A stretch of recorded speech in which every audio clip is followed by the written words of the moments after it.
Earth, Wind & Fire are the band that took jazz and turned it into pure, funky excitement. Earth, Wind & Fire were more than just a funk band. They were a group who brought showmanship to music.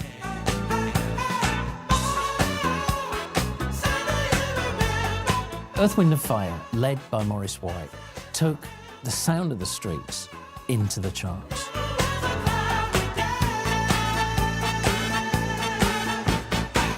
Maurice White was born on the 19th of December 1941 in Memphis, Tennessee. His mother actually moved to Chicago, so Maurice was raised by his grandmother in the Foot Homes housing projects. Maurice, being brought up in South Memphis, joined the church choir, the church gospel choir, when he was about 6 years old. And it was only as he grew up a little bit older that he became more interested in percussion, in drumming, and started drumming for his friend in the neighbourhood, who happened to be called Booker T. Jones, who of course went on to form Booker T and the MGs. Maurice frequently visited his mother and stepfather in Chicago. Maurice's younger brother, Verdine, was born in 1951. Freddie White followed in January of 1955. Verdine and Fred both grew up listening to Miles Davis and John Coltrane and other jazz music because their father, Verdine Sr., was a huge jazz fan. Verdine became an absolutely fantastic bass player because in weekdays he was getting lessons on double bass from Radi Vela, who is in the Chicago Symphony Orchestra, which is the absolute creme de la creme of classical music. But on weekends, he's going over and getting lessons at Chess Records on electric bass. And Chess Records, the home of blues, is, you know, the absolute top of electric blues. So it seems like they were getting lessons from very, very good people. Once Maurice joined Verdine in Chicago, then you had the two influences coming to play that would form Earth, Wind & Fire. The Memphis gospel, which Maurice brought, and the more jazz-tinged Chicago sound, which Verdine was very familiar with. These two would merge and they would be virtually inseparable for the rest of Earth, Wind & Fire's career. But that's where they came from. It was two different musics from two different parts of the United States. Philip Bailey was born on the 8th of May, 1951 in Denver, Colorado. He had an early interest in jazz music, as well as Motown, in particular Stevie Wonder, and he played in R&B bands from quite a young age. In 1969, after graduating high school, Philip Bailey joined a local R&B band called Friends in Love, and he was influenced by jazz musicians, but also by female vocalists, and in particular Dionne Warwick. By the mid-1960s, Maurice White was working as a session drummer at Chess Records. He actually played on some amazing songs and played with some amazing acts. He was on Fontella Bass's Rescue Me. He played with the likes of Etta James. He played on Summertime. Then in 1969, along with two of his friends, Maurice formed the Salty Peppers, who actually got a record deal with Capitol Records and had a moderate hit in the Midwest with La La Land. Maurice moved to Los Angeles from Chicago, and he signed a deal with Warner Brothers, starting to put together a new band which became Earth, Wind & Fire. He actually recruited 6 of the 10 members from back home in Chicago, including his brother Verdine. In Los Angeles, Maurice held auditions and added Chester Washington, Leslie Drayton and Michael Beale to the band's lineup. Maurice was inspired by his astrological sign when he came up with the name Earth, Wind & Fire. He was a Sagittarius, which is a fire sign, but it also has elements of earth and wind, therefore the name, and therefore no mention of water. The self-titled debut album from Earth, Wind & Fire was critically acclaimed, but not a commercial success. But it did have the single Love Is Life on it, which was a moderate success for the band. It was unusually optimistic. This wasn't angry music. This was the music of uplift. They were aligning themselves to the civil rights movement, and so it's very positive, very inspirational music. They were lauded for their musical sophistication, but they didn't sell that much. Earth, Wind & Fire recorded the soundtrack for Melvin Van Peebles' 1972 Sweet Sweetback's Badass song, and the film actually became something of a surprise hit. The Black Panthers made it required viewing, And it became a big hit on the college circuit. It's about black empowerment, coming out of the civil rights movement. It's about standing up for yourself, and Sweetback was this new kind of hero. And so Earth, Wind & Fire were aligned to that. The Need of Love was released later in 1971 and climbed to number 89 on the Billboard charts. Maurice began to take proper control, and they slimmed down to an 8-piece. They got rid of a lot of the members who they're recruiting, leaving just him and Verdine from that original lineup. They recruited younger people. They had much more energy. This is when Philip Bailey comes in, and Philip Bailey would become a huge figure in Earth, Wind & Fire. Also Jessica Cleaves, who didn't last so long, but she was a very good, kind of soulful vocalist, and she came in too. So the sound was shifting. Earth, Wind & Fire were playing funk music, very much a precursor to disco, and Warner Brothers just didn't know how to promote that. They only had one other band on the label playing funk. Earth, Wind & Fire went on a support tour with John Sebastian, who was one of the founding members of the Loving Spoonful. And it was during this tour that Clive Davis from Columbia Records saw them perform. He instantly saw something in them. He knew he could work with them, and he was so impressed he bought them out of their recording contract with Warner Brothers. Last Days and Time is the third album from Earth, Wind & Fire, and it came out in 1972. It's their first album for Columbia, and quite interestingly, it's a real mix. You have the more radio-friendly songs on there, like Where Have All the Flowers Gone, a cover of Pete Seeger, which were specifically put on there so that they would have something to play on the radio. But then you've also got these kind of 8-minute funk mixes like Power, which shows really where Maurice White's musical heart is.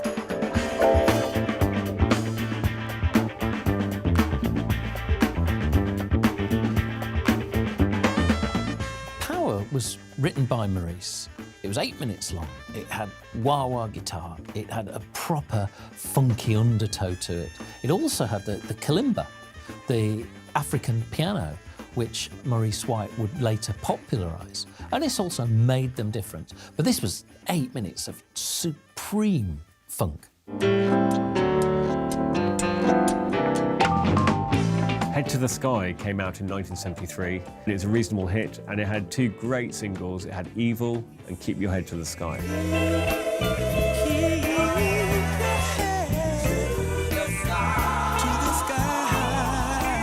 Keep Your Head to the Sky was a bit of a breakthrough success for Earth, Wind & Fire because it gave them their first genuine chart success in terms of singles. So Evil got in the top 30 and Keep Your Head to the Sky got into the top 60. In 1974, Open Our Eyes was released, which was seen as being Earth, Wind & Fire's first crossover album. It was certified platinum, went to number 15 in the charts, and it had the single Mighty on it, which was the band's first top 30 charting single.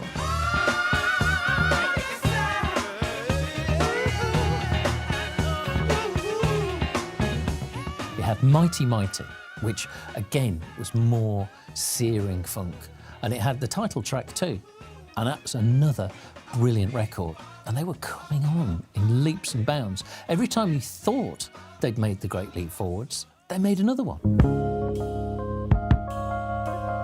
In 1975, Earth, Wind & Fire were approached by Sig Shaw to record the soundtrack to a film called That's the Way of the World. Now, they actually appeared in the film playing the group.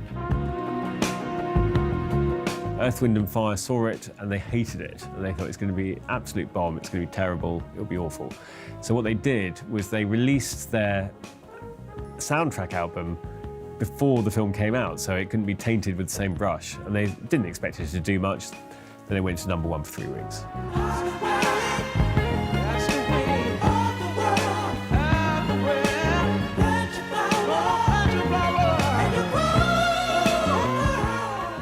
It's been called one of the strongest albums of the 70s, and the single from it, Shining Star, went to number 1 as well. They were in fact the first black act to have a number 1 album and a number 1 single.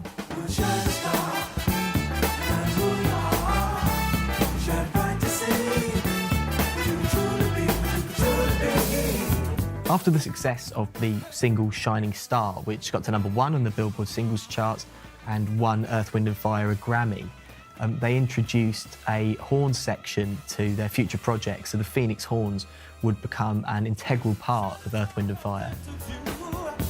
The brass from the Phoenix horns helped to encapsulate or define the funk sound that was already there, but suddenly it goes up a notch. So he picked the moment. They could afford this, and not for the first or the last time, Maurice went for it, and he was bold, and his boldness paid off. Saw my work had just begun. Yes, it did.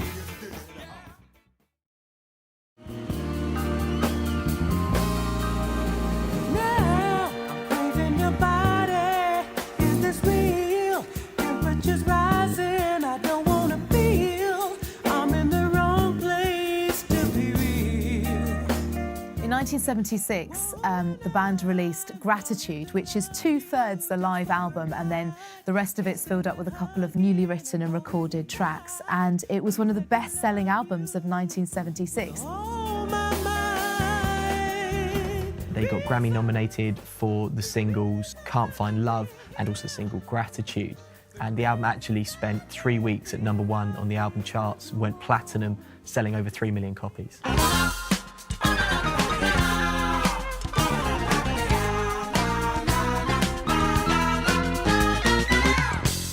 Earth, Wind & Fire's 7th studio album, Spirit, was released in 1976, reaching #2 in the charts. While Earth, Wind & Fire were recording Spirit, their producer, Charles Stepney, died of a heart attack. And he was a huge part of the Earth, Wind & Fire sound. He'd also worked with Maurice in the Chess days too. And as Verdine said, Maurice was the quarterback, but Charles was the coach. And they missed him terribly. At the same time, Maurice had formed a production company, Kalimba. On that, he'd got the Emotions, he'd signed Denise Williams too. So he was moving towards becoming an entrepreneur and someone who would guide other people's careers as well as guiding his bands. During the 1970s, the shows and performances Earth, Wind & Fire put on got more and more extravagant. Pyrotechnics, magic, moments where parts of the band would start to levitate, great pyramids coming down, just incredible, mesmerising live shows. And some of these shows were actually directed by magician Doug Henning, who was assisted by a young David Copperfield. Their first greatest hits compilation was the evidence that people needed as to just how big they were. It went quintuple platinum, but also it had a couple of new songs on it, particularly September, which did fantastically well as a single.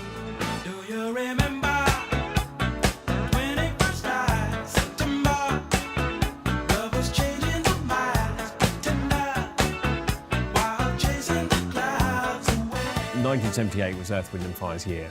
They won 3 Grammys, they played at the UNICEF concert, and they had massive hits like September and a fantastic version of the Beatles' Got to Get You Into My Life. Boogie Wonderland was a big turning point for Earth, Wind & Fire. It had the Emotions on it from Maurice's production company, but also I think it was the moment that they embraced disco.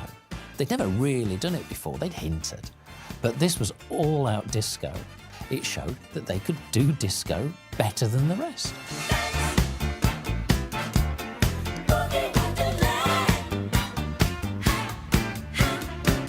Maurice White, I think, was very canny in knowing when he needed to push forward the sound of Earth, Wind & Fire. For example, with the album Raise, when he starts to introduce elements of electronic music and digital music, because he can see that the musical landscape's changing and that he needs to keep up with it. The result was amazing.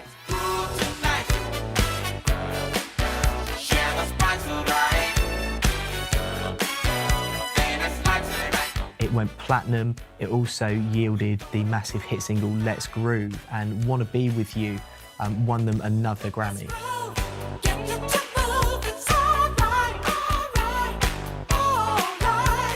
In 1983, the band released 2 albums, Power Light and Electric Universe.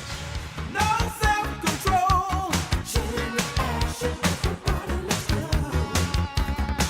A strange kind of light. Electric Universe was the first time in a long time that Earth, Wind & Fire released an album that was not a hit, critically or commercially. So Maurice, rather than thinking, OK, let's just keep going and have another hit, he said, time out. So the band were on hold. Philip Bailey had a fairly successful solo career. He had his album Chinese Wall, which was produced by Phil Collins. And he and Phil Collins then went on to have a massive single hit with Easy Lover.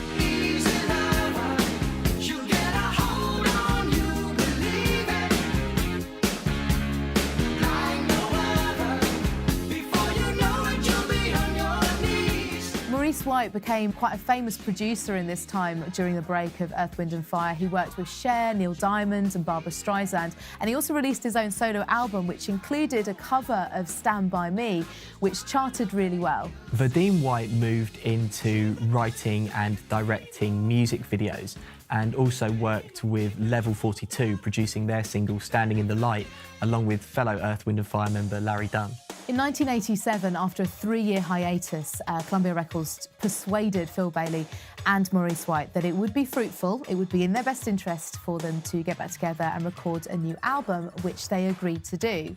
So with a new lineup and a new horn section, they recorded Touch the World, which charted at number 33.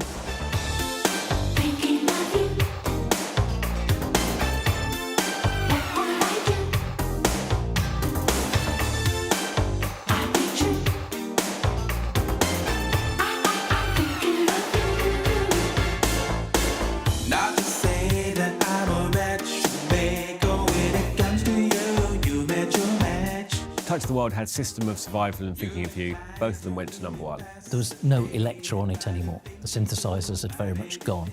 And I think everyone was reasonably happy. It meant too that they could play live. And this is where their reputation still was second to none.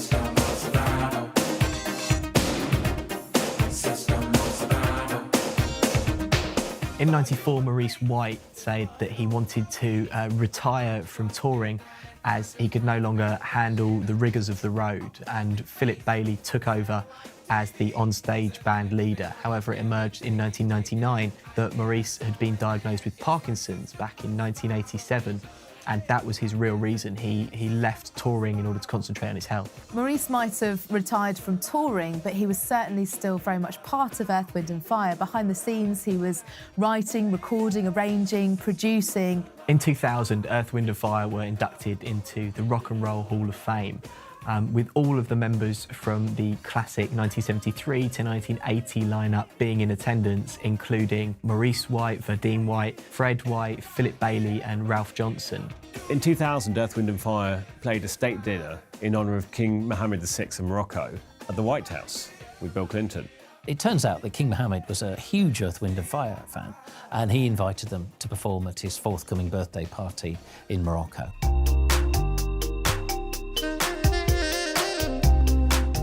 Their 2005 album, Illumination, brought Earth, Wind & Fire into a new generation. You had guests like will.i.am and Kelly Rowland on it. Jimmy Jam and Terry Lewis, very important producers, were making an appearance. And so you had this connection with the incoming generation, and it was a top 30 Billboard hit, and it was really a revival for Earth, Wind & Fire. In February 2009, Earth, Wind & Fire were back at the White House, and they were the first musical guests of President Obama. And his spokesman said that there was no way any other band than Earth, Wind & Fire would have been the first band to play the White House for him. He, like so many other people, and because of his own Chicago background too, was a massive Earth, Wind & Fire fan. 2013's Now, Then and Forever was the first Earth, Wind & Fire without any serious contribution from Maurice White. And it very much harkened back to their mid-70s sound, those huge choruses and very, very funky verses. And it was quite successful. Day by day, our hearts entwine till I can't tell yours from mine. Maurice White had suffered from Parkinson's disease for quite a few years and died in his sleep in February 2016 at the age of 74. Earth, Wind & Fire have been so fantastically influential, partially because they took a street sound and they made it mainstream without selling out. And this has attracted so many fans, not just presidents, but people such as Dionne Warwick, Bob Dylan, all those sort of people. The legacy of Earth, Wind and Fire is being one of the forerunners of both funk and also of disco, and having an incredibly prolific and consistently successful output.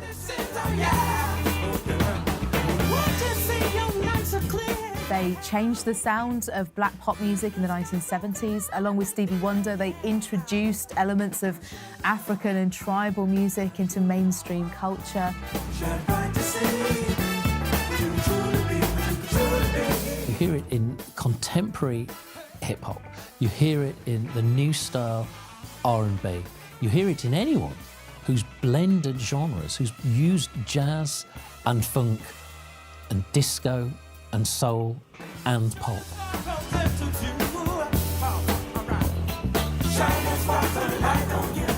It's very complex, accomplished music, but they always bring a sense of joyfulness to it. It's not heavy, you don't need a degree to listen to it. It's pop music, really. But it's got such joie de vivre, and I think that's really what it comes down to. I think that's at the heart of their appeal, this very, very sophisticated musical ability applied to something which everyone can enjoy.